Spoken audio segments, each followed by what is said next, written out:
Namaskar and welcome to PGurus channel. I'm your host Sri Iyer.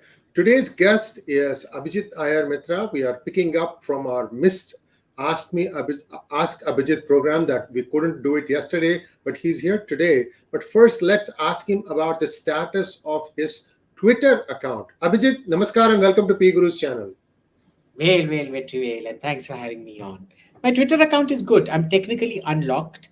If I delete the tweet, I've refused to delete it because the original tweet apparently had private information. So I scrubbed the private information and put out a new tweet with the same thing. And they've locked me. Now, it took them 24 hours to process the complaint since the original tweet and forced me to delete it. It's been 48 hours since my appeal. So you see, they clearly apply double standards to people that they like and people that they don't like, number one. Number two, they put in an automatic algorithm, obviously, which doesn't even work. So they're incompetent and malicious. The third is they are highly selective. So, for example, if you remember that piece of trash from Washington Post, Taylor Lawrence, she doxed libs of TikTok. And they never took that down, even though that had her private information and things like that. In this case, fair point. It says private information can't be put out. I accept that. But I've removed the private information. And you allowed somebody on your Twitter to dox somebody and share that openly. So how does that work for you? So they obviously have different standards. And this is what we're taking them to court on. We're taking them to court on several different things. We have a consistent pattern of malfeasance and what they claim to be algorithms, which is in fact personal decision making. We know that several of their executives are in close touch with Zubair and NDTV and people like that. So we're going to Delhi High Court to basically teach them a lesson. Thanks for that update, Abhijit. And we're also impleading the government in it. Oh, good. Yeah, I think somebody needs their ass dragged through the court. Quick question on something else that is brewing along the line of control. And see, I'm just going to lay out some questions that I have. You can disabuse me, you can clarify, feel free. First of all, we just put out a story on PGurus where the Ministry of External Affairs has put out a strong statement saying that other countries should think twice before taking up projects in disputed areas. Fair enough. We also have given a reference of a World Bank loan that was pulled because the dam was being constructed in the disputed areas. So this has happened in the past. So why is it that Pakistan continues to ask other countries to invest in areas where the ownership itself is disputed? That's number one. Number two, is there some sort of an activity on the line of control from the Chinese, which kind of makes it like, they are trying to come in from both sides? Is this true? Can you please update us on how you see it? Well, they're definitely coming in Arunachal, for sure. But it's not that they've been able to make any headway as far as we can see. Right? That's number one. Pakistan, look, they're desperate. They'll do whatever they're required to. So it's nothing much to talk about, really. Okay, well, fair enough. Is India capable of even taking up China? Let's say they start keeping on, salami tactics. They're just grabbing 1 kilometer here, 1 kilometer there. So here's the thing. Salami's tactics have stopped. So if you look at how NDTV put out that report of them expanding the village and all of that, it's still on territory that they took, not in 62, but in 59. The whole reason they're upset is because their Salami's tactics have been stopped. Much slower in Arunachal, but definitely in Arunachal as well. It's very difficult to tell in Arunachal because there's thick forest cover. There's very little we can see. Sometimes when we see it, it's quite spectacular. But the main thing that we do is that we're not seeing any more salami slicing. It's a consolidation of what they already have. I think we are now ready for the questions for today. Viewers, one shout out. See, whenever we have an overflow, those questions are answered by Abhijit. It takes considerable amount of time, and then they are posted on our second channel. And the reason we do that is because we need the channel 2 also to build up subscribers. We never know when our primary channel will be taken down for whatever content. We make sure that all the content is as authentic as possible, and when it is not, we say this is our best case guess, this is our conjecture, and so on and so forth. We preface it with disclaimers. Still, sometimes these things happen. You have overzealous algorithms, I guess. Whatever it is, please just subscribe to our second channel also, so that your question will be answered there if it doesn't show up here. Thanks once again, Abhijit, for taking the time out to answer the overflow questions for episode 64 and 65. Today we are all caught up. 66. Let's go. Vamsi, do you think India is much more democratic than the US? I'm asking this because I think India is much more democratic. There is no diversity in opinion, as you said in other podcasts. I don't think so. Go ahead. Look, I think in podcasts you see a lot of diversity in America, but I think India is more diverse because we have so many more languages and regions which are completely different from each other. America is almost completely homogenized, right? In the sense you've only got three real belts: the center, the East Coast Democrat, which is different from the West Coast Democrat. I mean, they're both equally crazy, but different kinds of crazy. Like there's psycho crazy and there's schizo crazy. So one is psycho, the other is schizo. And you have Middle America. So, when you have only three regional variations, you're not going to have much. Next question, please. Abhishek wants to know, sir, you have seen the movie 13 Hours, 2012 Benghazi attack. What actually went wrong that day? Was Iran behind the attack?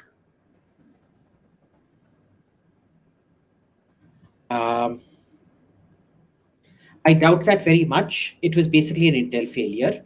I'm not going to get into the details of it because I've forgotten everything. But look, this was something that they should have been aware of. There were lots of telltale signs, but it is the story of intel. See, you succeed 99.99% of the times, you get caught 1% of the time, 0.1% of the time, and that's what happens. Next question, please. Hello? Okay, Vamsi again. In future, sir, don't read the question, because then unless I read it, I take time to process it again. So in the future, US will break up. I mean, future money when? 200 years from now. Because see, I don't think America is going to break up too soon. Civil war, possibly. Low-level civil war or low-level insurgency. Break up, no. And this is too futuristic a question, boss. Like, next. Mandar Karnik wants to know, can you make a summary of what weapons...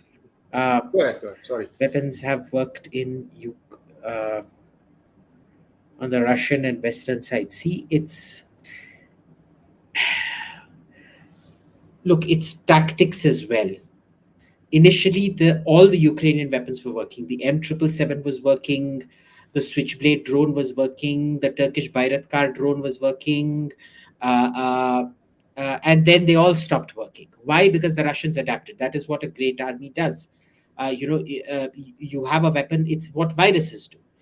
You kill them off with whatever, and then they adapt and come back, or bacteria. That's what they do. So it's the same. The Russians adapted, they changed their tactics, they were successful, then they brought in HIMARS, and it turns out the HIMARS aren't doing very well. If you read Ukrainian propaganda, they'll tell you, oh, the HIMARS is destroying the Russians, just like they said Switchblade and 𝙤𝙬𝙤𝘀𝑒𝑟 and M777 were destroying. They did, they killed lots, but then the Russians changed tactics, and again, the Russians have changed tactics. And what is remarkable is how easily these HIMARS rockets are being intercepted by Russian air defenses.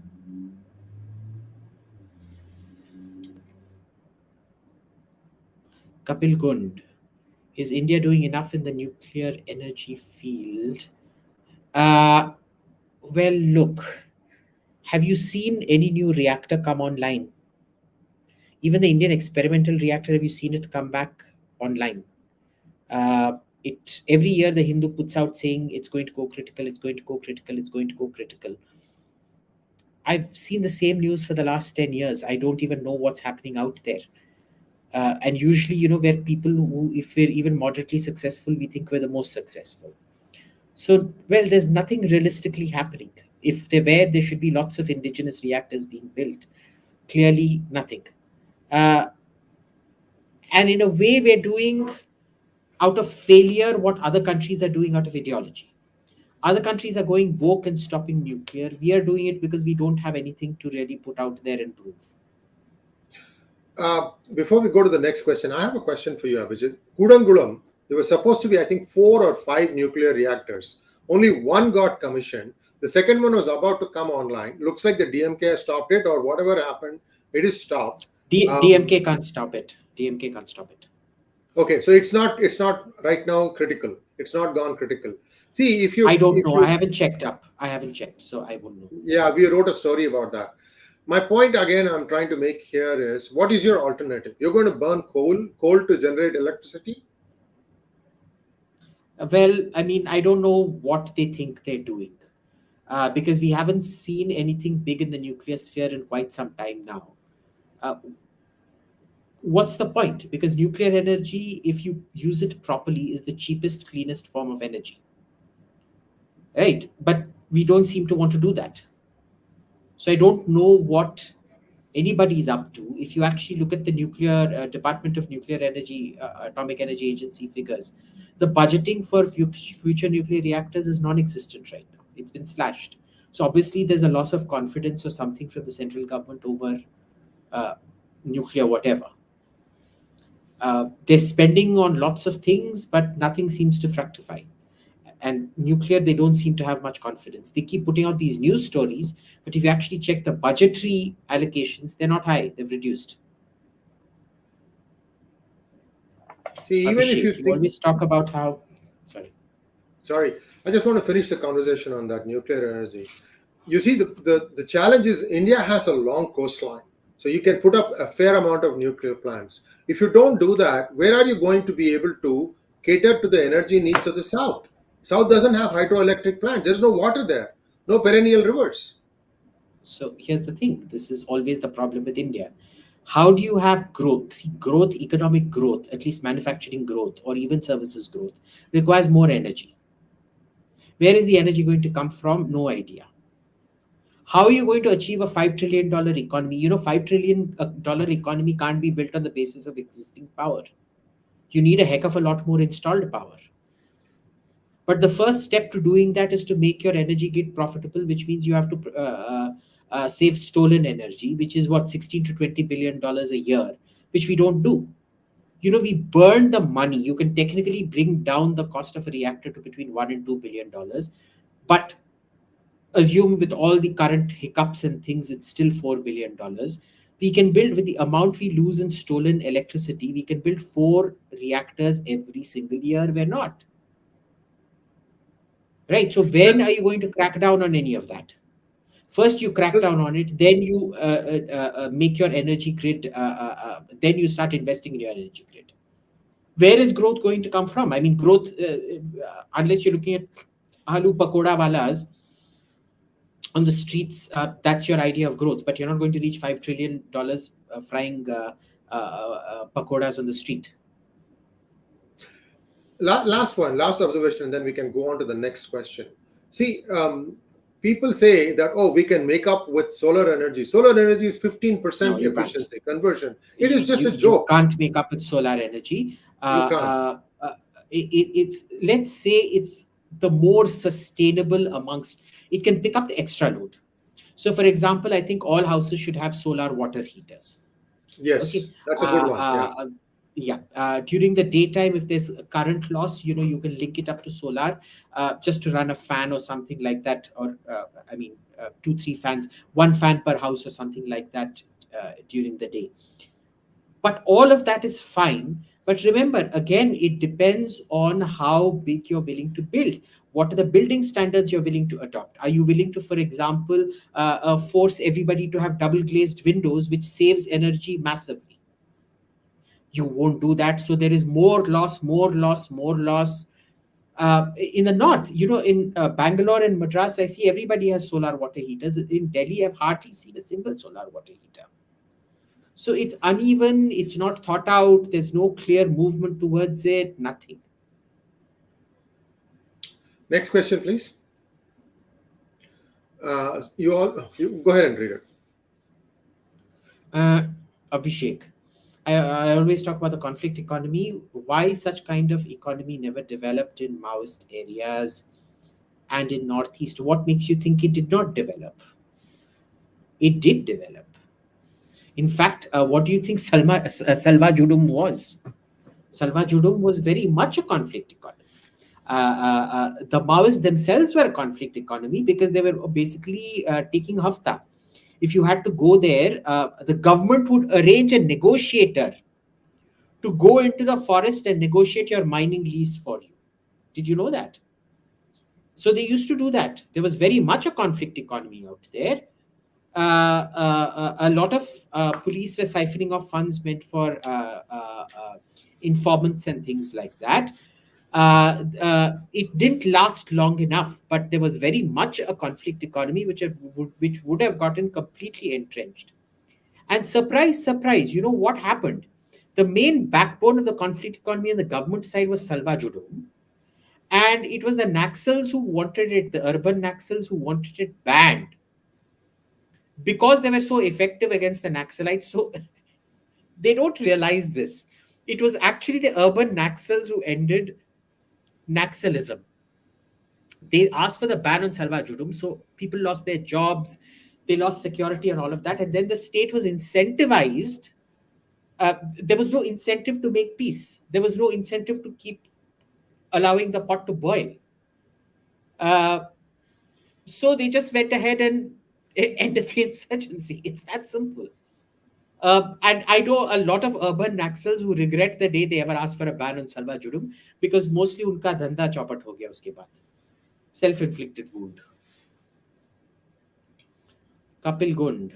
Nathuram Godse is given too much credit, because if you were smart, you would have realized, look, these are, they're counterfactual questions.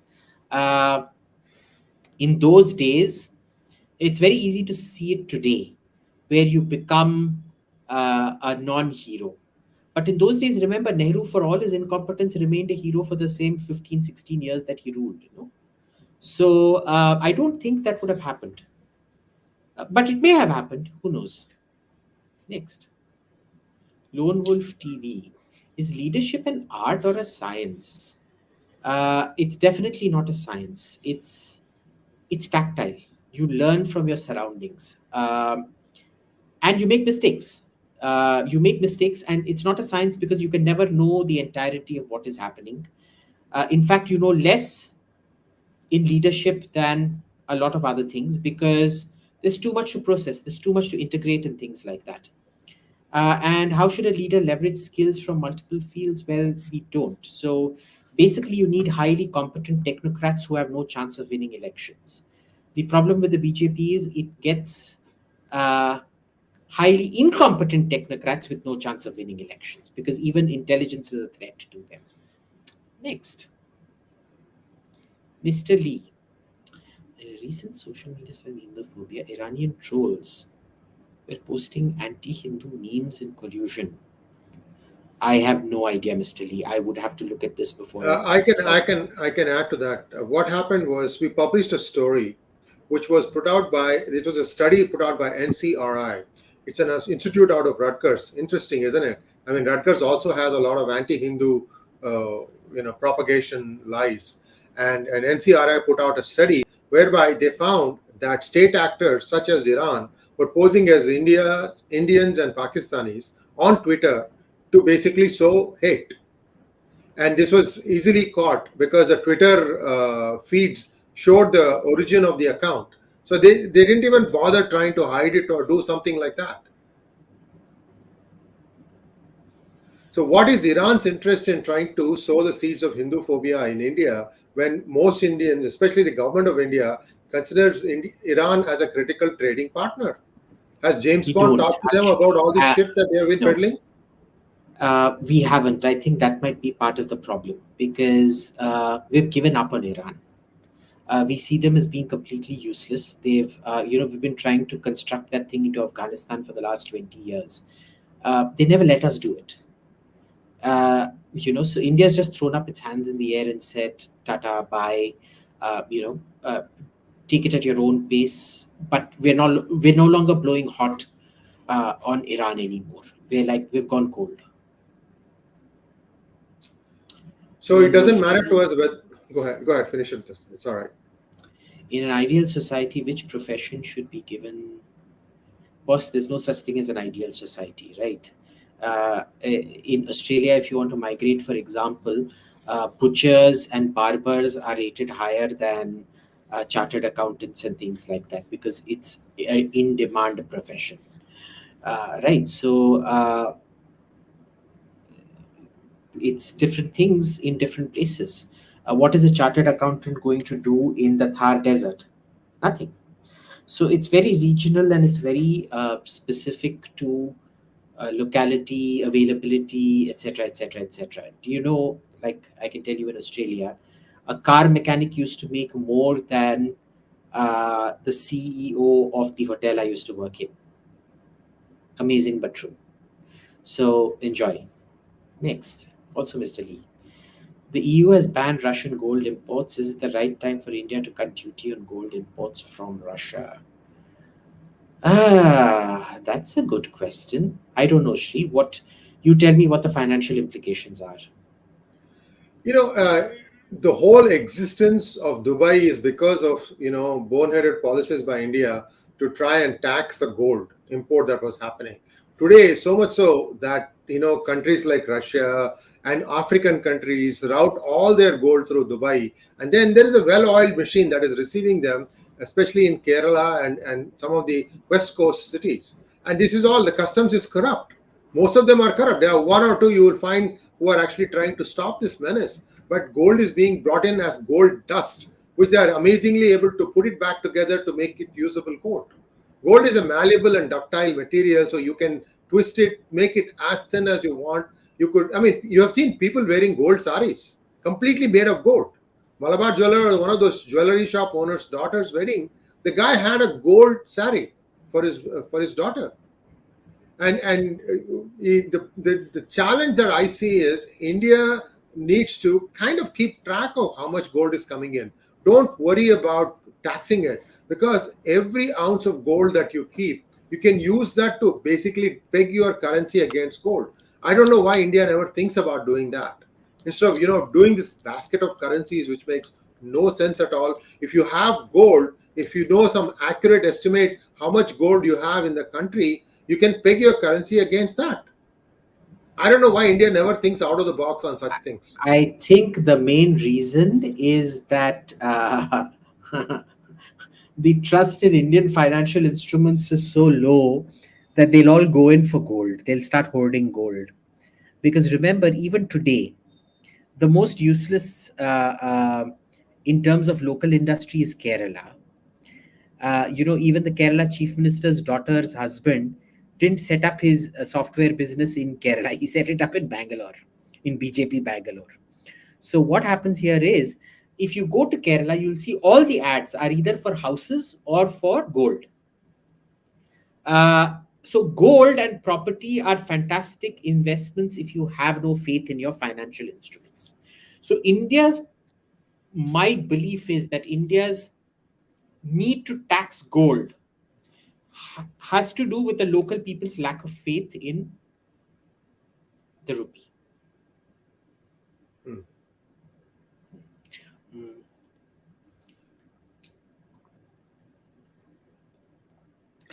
Sorry, I had to have a tablet. No worries. Yeah. Marriages should be allowed for LGBT couples in India. Agree or disagree? Why is the American right against LGBT marriages? LGBT marriages in India? Shiva Shiva, shocking. How am I even alive to even hear about this day? Shiva Shiva, Shiva Shiva, Shiva Shiva. No. Okay, seriously, yeah. Look, if, the saying goes, agar Miyan Bibi razi, to kya karega kazi? Marriage is something that is a personal decision.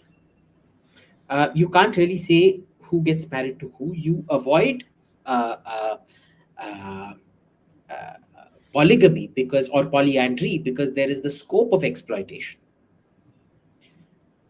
But why does it matter who marries who? Now, why is the American right against LGBT marriages?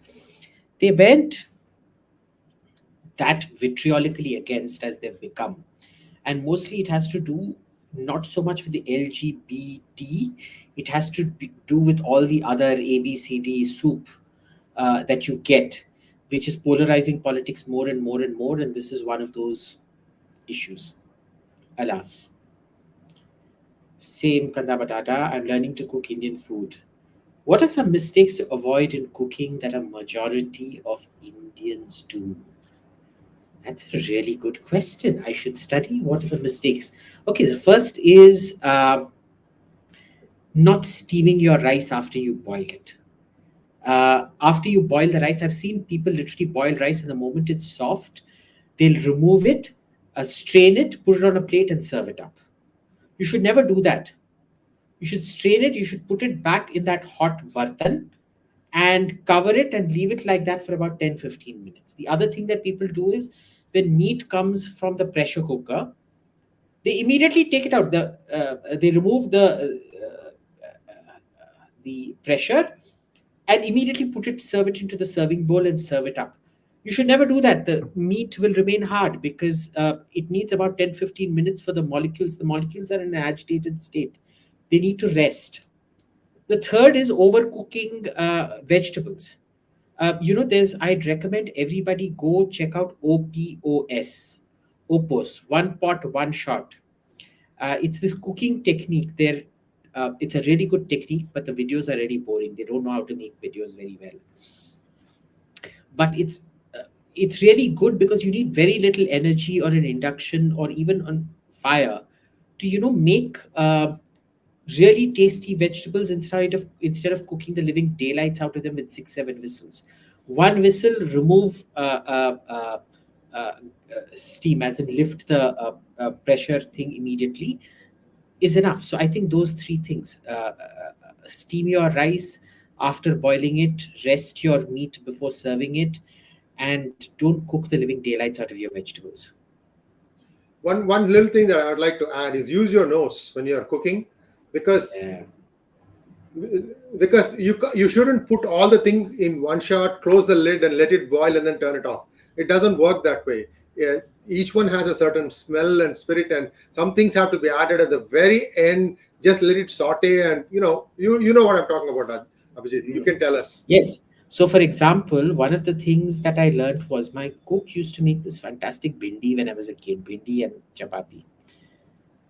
And I kept on trying it because I asked her once, Didi, isme kya hai? So she said, was haldi, lal mirchi, pyaz, sarson ka tel, and bindi, namak, obviously. I went on trying it. I used to heat up the mustard oil. I used to fry the onion, then add the bindi to it, and then add chili. It's like never taste like her. Then after like 20 years of searching, I remember on my 32nd birthday, my colleague had brought, 33rd birthday, my colleague had brought a bhindi with the same taste. And I asked her, how the hell did you make this? So notice before it used to be, isme kya dala hai? Later it became, isko kaise banaya hai? The technique, the ingredient is just a checklist. It is the technique that matters.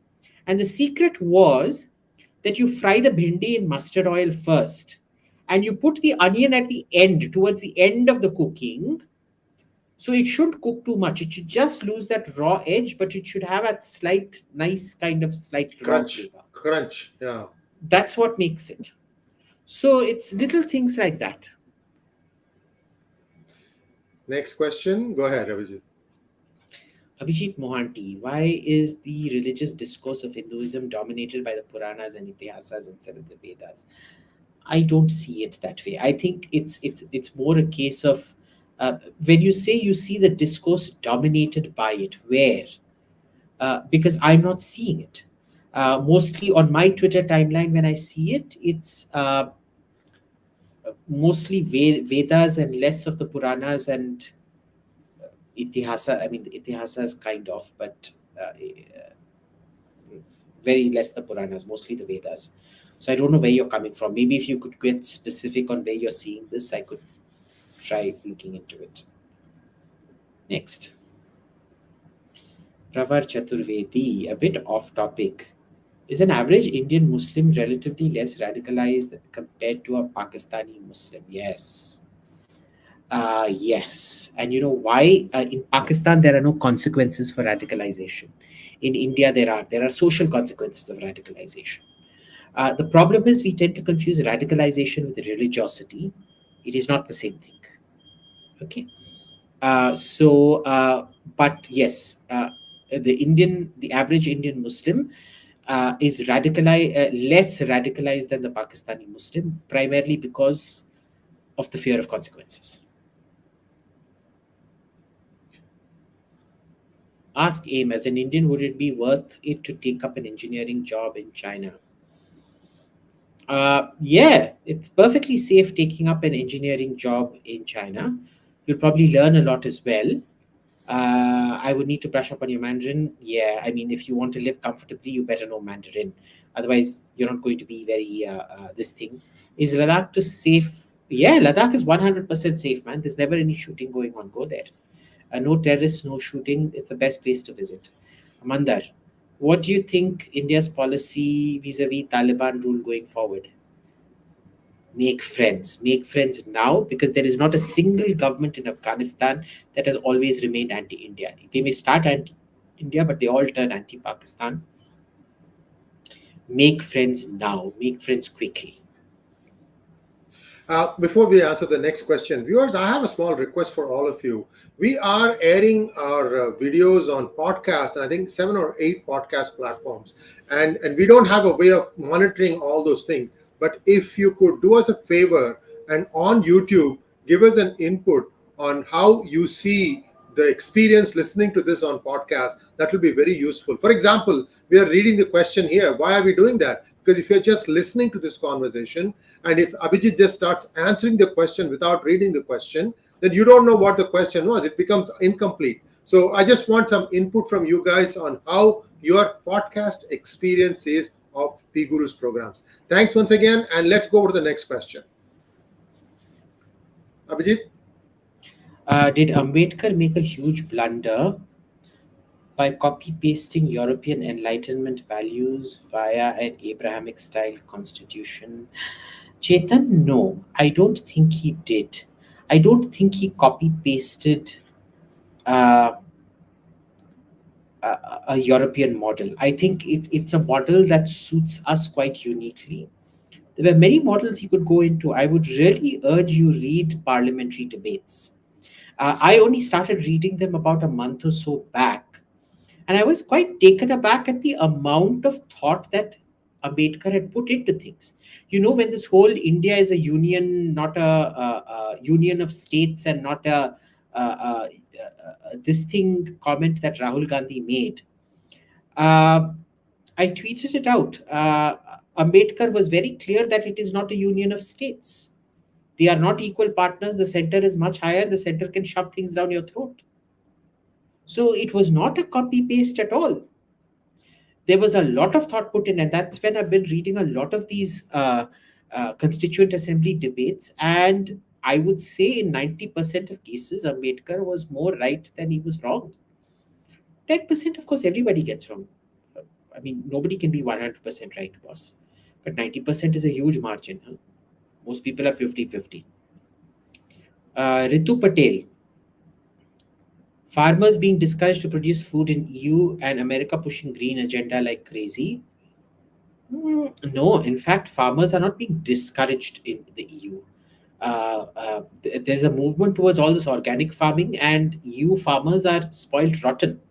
There's that whole appellation control thing and preserving unpopular foods that nobody wants to eat just because it's a unique cultural heritage and things like that. So no, I don't see it in the EU, Ritu. And green agenda like crazy, yeah, well, it's become doctrinaire. The green agenda is a very good agenda. It's a very healthy agenda. There's something called a Kuznets curve. Check it out. Kuznets was Dr. Swami's professor, no, at Harvard. Simon Kuznets, Yes, Nobel yes, laureate. yes, yes. You're right. You're right. There's something called the Kuznets curve. Go check it out. It's basically when you reach a certain income level, you begin to care more about your health and the environment and things like that.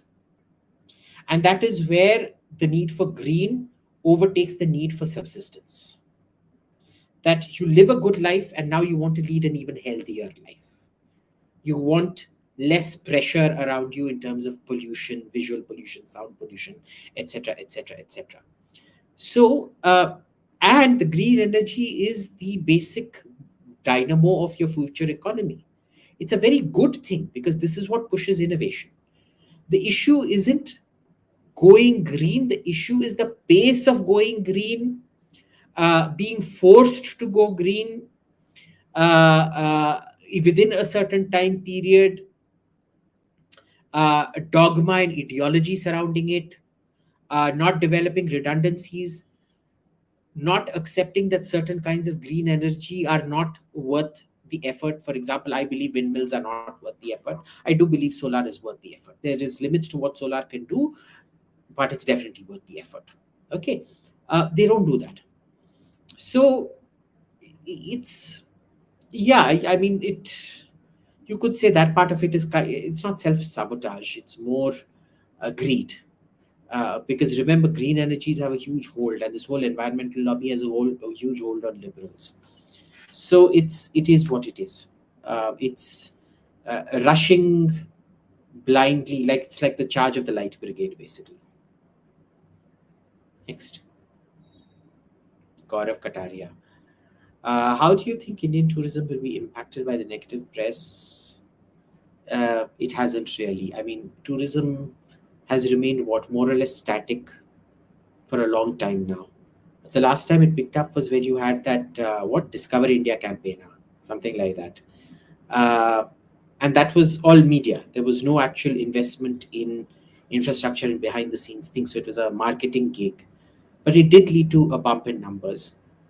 This one we're stable and it's not gone negative. So that's good. Next. Sachin, have you read Anuj Dhar's book? What are your views on his theory? No, I have not read Anuj's book. I have no views on the theory. And unfortunately or fortunately, I'm related to Subhash Chandra Bose through marriage. So it's something I just keep my nose out of because there's too much stuff. There's too many eggshells in the family on my father's side of the family to tread on. So I avoid it like the plague. RJ Ha, will Greens indeed deindustrialize Europe? Go ahead. No, Greens aren't about deindustrializing Europe. Greens, understand this. It's like I said, the green agenda can be extremely productive. It can move you towards better and more innovation and sustainability and all of that. That is not a bad thing. The problem is ideology sometimes takes it too far. All right. No, do it in Germany. Germany is the best place. There is no better education than going into a company that is failing, because then you can understand why the company is failing. In Germany, you need to go see why German technology, consumer technology is failing, because it's over-engineered. Why are their energy policy failing? Because of dogma. Right? Go check it out. It's the best way to check it out. First of all, you gain a lot of technical knowledge. The second is you also see why failures happen, especially because of dogma, ideology, and pig-headedness. Don't think again. Just go blindly. It's the best educational experience you've had. Before we take the next question, I have a question for you on Germany. I'm hearing that Germany is going to turn back its nuclear power plants come, I think in summer, sometime, anytime now. No, they've slowed down the decommissioning, but I don't think they're turning it back on. There's just too much negative press about it, basically. Next question, please. Go ahead, Pratik Mehta. Pratik Mehta. Do you believe the animosity between the French and the English? No. Why? The Normans were French. The problem was the English. The English nobility for almost 400, 500 years after the Norman conquest used to speak French in court. Uh, uh, Most of southwestern France considered themselves English.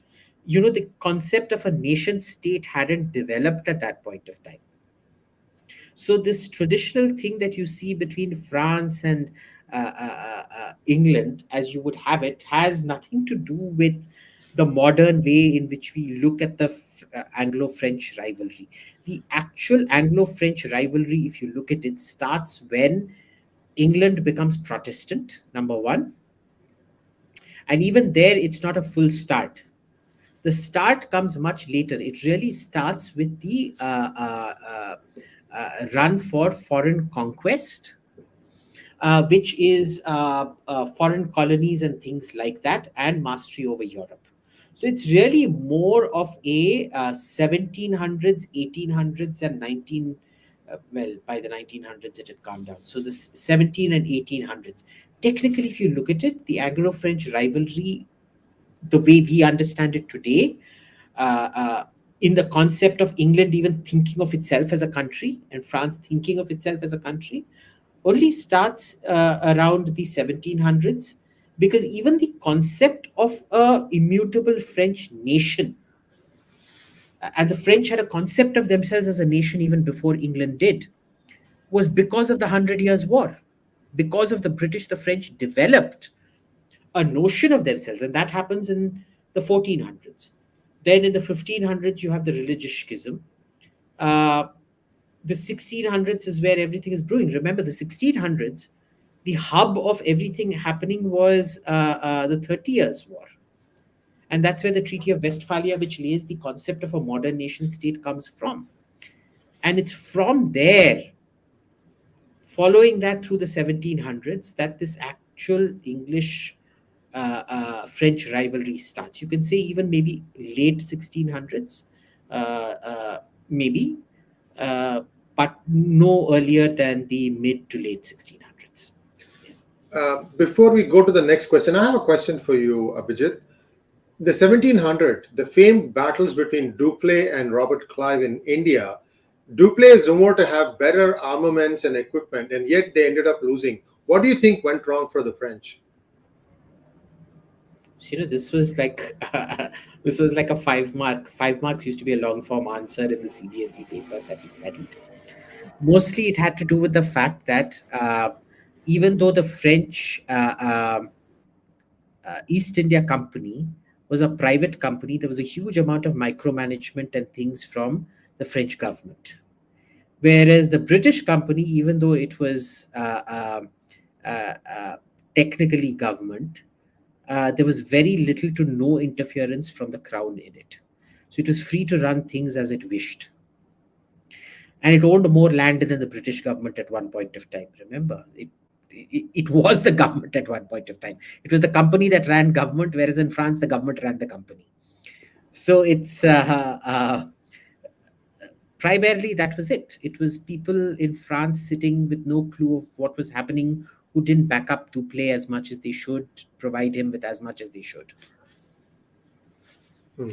And of course, lots of incompetent generals. Ishan Sharma, go ahead. What's your current take on the New Zealand Prime Minister? I don't know, and I don't know. I don't like her much. I know her personally. We were on a young leaders thing in America, 21 days. I didn't talk to her much. And when somebody told me she'd become Prime Minister, I was like, really? Who? I couldn't even place her. And then somebody showed me a photo. And I was like, oh, her. Okay. I still don't. I have photos of me and her, somebody shown me, but I don't remember her, but she's a socialist. So, yeah, not working, boss. Next. Divyanshu Srivastava. Do you think the IAF is ready to take on the People's Liberation Army Air Force at the IAC? Like I said, I keep saying this, they can do it, they can manage for a few weeks, maybe even up to a month. But after that, no. In terms of weapon stores, standardization of those stores, just sheer volume and numbers. Next. Shashank R. Thanks for number 27 restaurant in Vienna. You're welcome. Was awesome. Isn't it really? Yes, I have a lot more suggestions there. Hang on. There's a lovely restaurant in the Nachts market. And see, this is number 27 restaurant in Vienna is the Sichuan restaurant. It's the Chinese restaurant. It's the best Chinese food I've eaten anywhere in the world, including in China. But in the Nachts market, there are...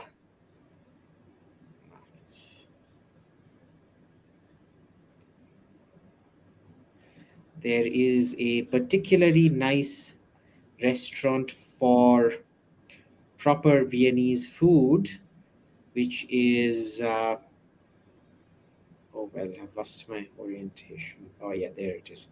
Hang on.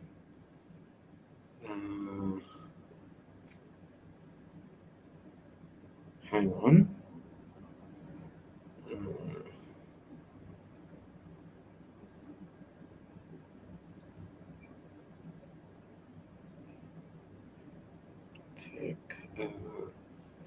I think it was called Block something. Hang on, let me find it.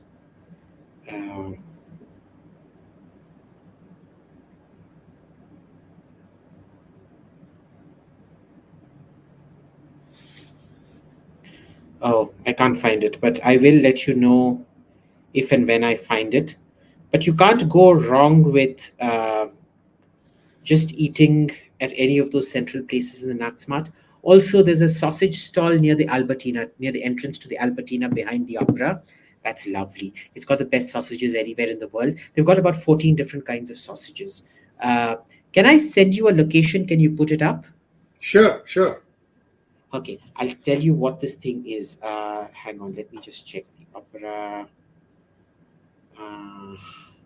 Staatsoper. Where is the Wiener Staatsoper? And there's the Albertina just behind it. By the way, Albertina Museum is something everybody should visit at least once in their life. It's mostly paper sketches, black and white sketches. And it is, yes, it's called 𝙤𝙧𝙤𝙬 Wurstelstand. I will send it to you. And I think it has the best. I'm going to send it to Sachin. Sachin, if you can... Yeah. Bring it up. I've sent it to you on WhatsApp. If you could bring it up, that's my favorite place. I always go there and pig out, literally. Do not go to the Sakhar Hotel to eat Sakhar Torta, which is opposite. But what you should do is you should go opposite the opera. There's a lovely shop there. I think it's called Ida. Ida or something like that. Ida Sweet Shop. I think it's Ida Sweet Shop, yeah. And they do these little mini takeaway things like Imperial Torta, Sakhar Torta and all that. Just try it out there. The original Sakhar Torta is horribly, highly overrated and not very good. Yeah, you can see the 𝙤𝙧𝙤𝙬 Wurzelstand. Yeah, just rotate. Just keep moving your thing around it, please. The red dot there. Just behind the opera and in front of the Albertina. Yeah, do that. And there's also the very nice cafe inside the but that's just ordinary coffee inside the glass house. That's very good. But yeah, next. Maleban Bhattacharya. Hey, Maleban. Unlike Britain and France, who managed to retain their superpower major power status even after facing the Second World War. 2 world wars. Oh. 2 world wars. They actually did not. Britain realistically stopped being. You'll read Winston Churchill's thing. They had all the trappings of being a superpower, but they weren't really a superpower by the time. Remember, the French got hammered by the Japanese, the British got hammered by the Japanese. So it wasn't all that big. The the French also got thrashed by the Vietnamese. So they did not retain their superpower. The only reason they're superpowers is because they tested nuclear weapons before everybody else. Otherwise, they did not. They declined very quickly. Spain also declined very quickly, mostly because of it never used the gold to industrialize. It just took gold, and then what? It did nothing. It didn't spend the money. It wasn't till the Franco dictatorship that Spain started industrializing. Spain did not have industry. It was horribly outdated. So that is why they declined. See, you have to invest that money. No, the money has to go somewhere. France invested, Britain invested in industry. The Spanish did not, and that was that. Ishan Sharma, your take on Rishi Sunak? I hope he isn't. I hope Liz Truss gets it, mostly because these Indians abroad, they feel the need to become extra anti-India. It's like that creep Ro Khanna, Shri's great friend. Shri is in his house almost every evening, and they're like chaddi buddies. They literally wear each other's chaddis. So this fellow Ro Khanna is such a creep. He got all the headlines. You all read the headlines of where he passed the thing to exclude India from sanctions, from CATSA sanctions in the defense authorization bill. Did you know he voted against the bill? That's because of the 20% constituency, which happens to be Muslim. Yeah. So everybody wants to cover the fact that he raised it and he pushed that motion, and nobody wants to cover the fact that he voted against his own bill. My dear man, it's called rocking the rocking the cradle and pinching the baby. Yeah. Or running with the hares and hunting with the hounds. Right. There's so many of these, but yeah. So I fundamentally do not trust Indians coming to power abroad unless they have a long history of being openly pro-India. Rishi Sunak has never been openly pro-India. He should be. He's Brit. He's Ugandan extraction Brit. Why should he be pro-India? But let's not us go gaga. If he doesn't think of himself as Indian, why the hell should we? He's a Hindu, great. I will judge him by his actions. I doubt very much he can do anything much without significantly alienating Muslims out there. And Muslims are required to vote for the Conservative Party in order for the Conservative Party to win. He will require some element of the Muslim vote as well. So no, I would have said Sajid Javed would have been better for India, because it will be reverse. He has to show that he's not an Islamist and therefore would have to be pro-India in certain things. Rishi can't afford that. For the same reason, Sajid could not afford to be pro-Pakistani for a lot of things. So, that's the basic thing. But the good thing is it's always going to be a Tory, as opposed to, who's that horrible character, Mayor of London? Oh, Sajid Khan. Real piece of shit. No, that's not Sajid Khan, is it? Is that his name? So. Londonistan is now had a series of mayors who are Islamic. Yeah, so Sajid Khan is the biggest piece of shit in like a 50,000 kilometer radius. I'm sure even if the worst Martian or Venusian came to Earth, they'd be better than Sajid Khan. And he can be blatantly, he's a Muslim and he's a blatant Islamist. Right. Sajid Javed, on the other hand, if you want to be a Sajid, be a Sajid Javed, don't be a Sajid Khan. Go ahead. Arpit Rathod, how did Punjab, Sindh, Kashmir, Bengal become Muslim majority? For the former, it may be because of frontier, but what about Bengal? No. Punjab had very much to do with becoming part of the ruling class. You're a warrior, this thing, you are trusted more, the prospects of promotion are more, social mobility was greater, and so in Punjab. Sindh, I've never really studied carefully. Kashmir was in fact a lot of forced conversion and things like that. Bengal was the most natural of the lot. Remember, Bengal is literally, I know the Mughals get the credit for everything that happens. If the earth rotates on its axis, it was because the Mughals did it. But Bengal, realistically speaking, as a sorry, it was Sadiq Khan, not Sajid Khan. So not be a Sajid, be a Sajid, be a Sajid, don't be a Sadiq. That was the previous one. But Bengal was dense, dense, dense forest and marshes. It was the Mughals, well, really the later Turks, starting from the Tughlaq time, that the clearing of the marshes and things like that began. And the settlement began, which was overwhelmingly Muslim settlement. Okay, and that is when the population began to rise, and that is where agriculture really took off out there.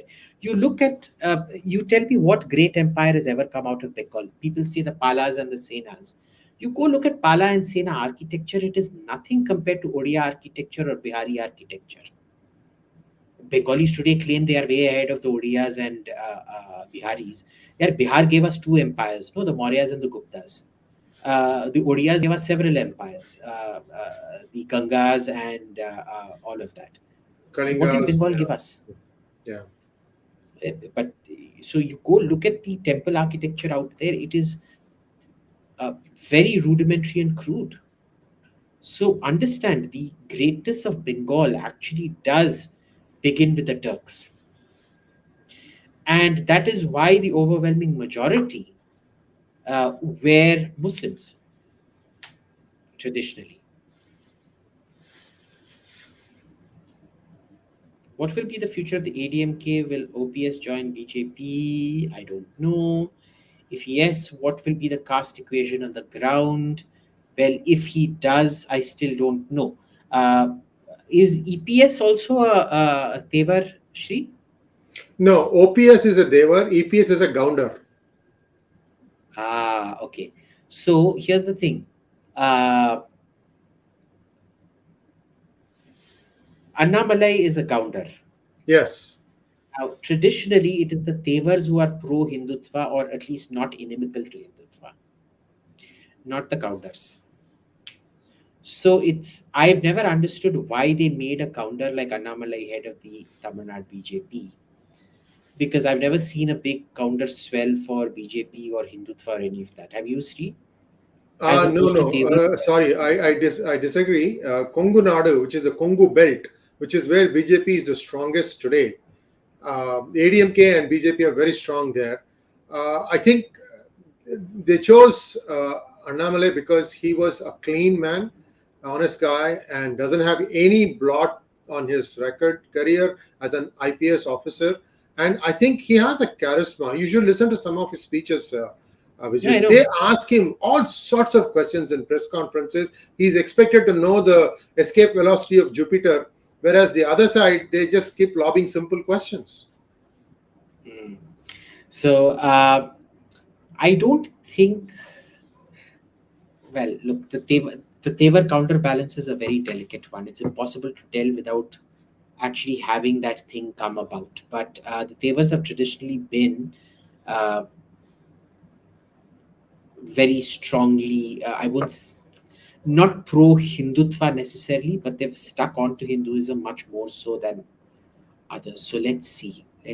I worry sometimes about this whole EPS, OPS thing. What do you think of Conversations with the Crow? What is it?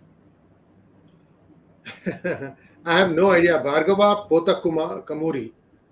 It's a book. Sachin was quick. What is it? I have no idea, my friend. I'm just as ignorant as you as far as it looks like a book. Okay. I have to come closer to read it. Why? Okay. Clandestine Operations Division. Okay. I think I've read this. I think I've read this. Crowley was the one who had all, he was pretty nasty towards Indians. No, that's fine. that I he mean, got rid if you of. were dealing with all due respect, if you were dealing with Nehru and Indira Gandhi, you couldn't have been very nice to Indians because you met the worst of us. So let's not blame them for it. I don't blame Nixon for what he did, but it is what it is. But look, I've read this book. I definitely have read it. I don't remember anything memorable from it. See, because for me, it's not about interesting. Well, I mean, it is interesting details. But there was nothing I found particularly interesting or perspicacious or insightful. Otherwise, I would remember. All right, Abhijit, let's wait for a second. It's about an hour now into the program. You want to continue for a little bit? Yeah, we can go on for about another 10-15 minutes. Okay. Last 5 questions. Quickly, please. Gargi called Raina. Can you speculate the contents of the Brooks-Bhagat report? Yes, I do think, unfortunately, Neville Maxwell is correct, alas. And mostly it does say that the war was India's fault. Basically, that's it. Next. Hey, Gargi, I have an interview with his daughter, and that is on PGurus YouTube channel. You can take Ashali Verma, if I remember correctly, and you should go and watch that interview. Ashali is a writer. She writes now on Times of India, and very, very stunning revelations how it happened and how the CYA exercise was undertaken by the Indian government and so on and so forth. What is CYA?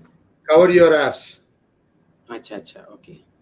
Yeah, Ram, hi Abhijit. Do you think India is investing enough money? No, we're not investing in anything, boss. We don't invest. We invest in buildings. We invest in events. We don't really invest in human beings. See, it's not when you say invest in basic science, are you investing in human beings? Human beings create science. Science doesn't come out of buildings. We're not. That's the reality of it. No. Next, Gargi. Recommend any books on pre-Islamic, Islamic, British independence era military histories of India. I'm yet to read anything that's really stood out. Mostly when I get tidbits on this, I get it from extrapolation of hundreds of different sources and things like that. I'm yet to read. I've read lots of these IDSA papers, the Manohar Parrikar Institute for Defense Studies and Analysis. Is that it? Yeah. But, when you read them, most of them are just really hollow because they're not going through sources, and the sources don't check out very frequently the references and things like that. So it's usually when I read something, it's extrapolated from lots of different narratives and things like that, which you don't have a proper listing of the tactics. At least I you may have it. It's just that I haven't read it. Next. 200 rupees AR. I just call you 200 rupees because I don't know what AR is. Okay, 200 rupees. Thank you for your generous donation. And this is for all the rest of you. Please donate 200 rupees, like, share, and subscribe. Will a change in doctrinal stand of the Catholic Church stop it from being detrimental? Why is only the Catholic Church detrimental, Baba? Why not Presbyterianism or Methodism and things like that? Who destroyed the northeast of India? It wasn't the Catholic Church, that's for sure. So why? Why is it only the Catholic Church that you seem to think is the root of all evil? The issue is proselytization, period. Proselytization comes from an inferiority complex. It's like what Margaret Thatcher used to say about power and being a woman. She used to say, being powerful is like being a woman. If you have to say you are, you aren't. So, at some point, if you have to keep proclaiming your God and the trueness of your way, you have an inferiority complex now. So I guess proselytization is a tool of the insecure for the unsure and the insecure. Nikshep Rao. Nikshep Rao. Yeah. Which one is more credible and probably out of India theory, Aryan migration theory? In your opinion, Shrikant Talagiri. I love Shrikant Talagiri. I've read all his books. I don't agree with all of them, but he's got very clear logic and reasoning. What I do know is sometime around 1500 BC, there is a major gene pool replacement happening in the north. Okay, I know that the so-called native Tamils, Dravidians, aren't from the east, aren't from the west. We're actually from the east. We're Cambodian. Cambodia, Burma, and this and that. That's where the closest gene links are to. So we're not native. It's a Cambodian invasion theory. And the north, we have a big, about 15%, which is considered genocidal, gene pool replacement in the north. Was it Aryans as we know it? See, identity at that time wasn't so carved in stone. So I don't know what happened, except I know that there is a lot of similarity between what happens in the north to something like a very big invasion happening. Yeah. But that doesn't mean the southern populations are in any way more entitled than a northern population, or a northern population is not entitled. Because remember, you also moved, south, moved in from Cambodia. So whether you moved from Cambodia or Ukraine, none of us are technically Indian. Guts, the Black Swordsman. What difficulties will the Indian Armed Forces face? Mostly logistics in Aksai Chin. Logistics, supply, advantage. Well, the advantage has always been an air advantage. Your planes take off from the Gangetic plains, Indo-Gangetic plains, so much lower altitude. Therefore, they have much more fuel and weapons that they can carry, as opposed to Chinese planes which take off from an altitude. So there is an air advantage. There is a ground disadvantage, because in the ground we are staring uphill. In air, taking off from lower down is much more advantageous. Like I think we've spoken about this before here, Shri. When I was telling you from my Beijing to Lhasa flight, it was an A330. So it's a very, very powerful plane. It's not a narrow body. It's a wide body, super powerful plane. Even that plane required landing adjustments where 1/3 of the aircraft, and it has 3 sections, the A330, 300. Half of the front section is business class. Economy starts off, say, about 2/3 down the first section. Then there's the second section and third section. The entire rear section had to be kept free. You could sit during the flight at the back, but during takeoff and landing, everybody had to move front. So there's severe takeoff and landing restrictions. So that we have an air advantage, a ground disadvantage. Next. Rajat SV. Hi, Abhijit. Is it worth leaving a 50 LPA lakhs per annum bank job to take a 200k AUD job in Sydney? Yes, it is. Remember that 50 lakhs per annum will, in addition to the living cost, so 50 lakhs divided by what, 12 is, 4.5, 5 lakhs a month approximately. Yeah. Right. It will take you a long time to save up to buy a house. Whereas in Sydney, you may have to go a bit outside, say the Blue Mountains or Penrith or someplace like that, but you will save up a lot more money. You will get a lot more loans, better mortgages, better appreciation and things like that. Yeah, I'd say just from a living standards perspective, go for it. You will have a much better life. Depends. If you are willing to clean your own house. I didn't have to clean my own house because I used to get first a Philippine lady and then a Syrian lady to come twice a week and clean the house and do the laundry. You could do that. And you, if I can afford it, you can totally afford it. Devraj Vengar, yo aim, how are you simply question what is current quick term solution and long term in fighting Chini when they attack us? What can we do to overcome? Well, um, see, first you industrialize. That's the root of it all. And there's us thinking that we can take on China.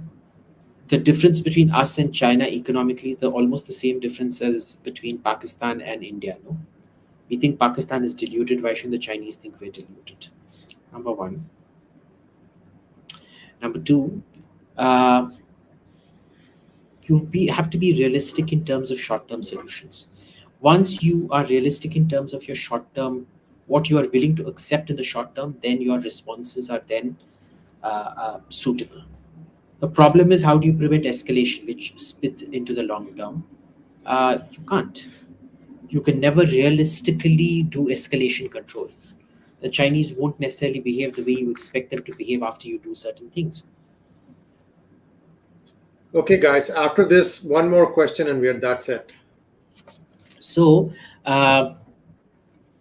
it's a system of system solution. You start with your economy, you start with your workforce and things like that. Slowly, you then see industrial policy, and then you start looking at military modernization. You can do it all simultaneously. When I say sequence, it's an interlinked sequence, right? But the solution, defense will become the symptom. The solution won't lie in defense. The solution lies, the beginnings of the solution lie elsewhere.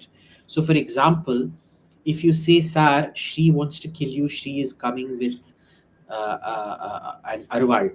What do you call arwal in English? Machete. Machete, yeah. Shri Iyer is mad with Abhijit Iyer. He's bringing a machete to kill you. I will say, I will first think to myself, Abhijit, what can I do? Shri is fit. You are fat. Shri has exercised and worked his entire life. Abhijit, you have never worked in a single day's honest work in your life. Your hands are softer than most women's hands. They're softer than even babies' hands. Like, everybody touches my hand and they can't believe that my hands are so soft. So even if I get a machete, I will not be able to do anything. Even if I get a machete, he will probably kill me. So what is the solution? To get a gun. Now, what do I need to get a gun? Money. What is the second thing I need to get a gun? License. A gun license. And you can acquire a gun license if you can prove you're sufficiently under threat, in which case you have to hire a lawyer or something to do it, to make the case, or you need to have a certain threshold of property, which again means money. So you need money for everything. So money. And then you come to being able to buy a gun and shoot down Shri Iyer. And see, this is why people don't realize this. There is a reason. Why is it Brahma, Vishnu, Shiva? And why is the consort of Brahma Saraswati? Learning. For creation, you need knowledge. For preservation, you need wealth, hence Lakshmi. For destruction, you need power. It comes in a sequence. Knowledge, money, they interact, and finally power. That is how you go. Do you know the security of Sultan of Brunei? Have you seen the security of Sultan of Brunei? No. What about them? It's a huge robot, 10 feet tall. Oh, no, that was just for this thing. It wasn't the actual security. It was just a gimmick at this thing. What is Guru Prasad? What is your prediction on how the Russo-Ukrainian war will progress? Are you sure you want me to say this? I was convinced that I knew they were going to invade Ukraine. Just that I was convinced that it wasn't going to happen at that point of time. Then I was convinced that Kiev was going to fall in 3-4 days. It did not. My thing now is it's going to take at least 2, 3, 4 years, maybe 4, even 5 years. Easy. I suspect it will be a full occupation of Ukraine. Steel plant Babai. Nice name. I like this name. What's your take on Pakistan going bankrupt? It can go bankrupt. Nothing's going to happen. Argentina went bankrupt. What happened? Kuch nahi hua. They'll go bankrupt. Kuch nahi hua. They're not going to starve. No. government's not going to stop functioning. No. So kuch nahi hoga. Okay. All right. Thank you very much, Abhijit. And we have a few leftover questions, I believe. So as always, we will collate them and then get back to you on that. Thank you once again. Please like, share, and subscribe to our channel. And don't forget to click on the bell button for notifications. We are on the cusp of 200,000 subscribers. Yay. And all of you who have been watching our channel, please recommend us to your friends and family. And that way we can reach the 200 and beyond. Thank you very much. Namaskar. Also, remember, when you're saying veil, veil, vetri, veil, you do it 3 times like this. Veil, veil, vetri, veil. 4 times, sorry. V. And vetri, veil, veera, veil. Same 4 again. 4 times. There is a certain poetry there. Yes.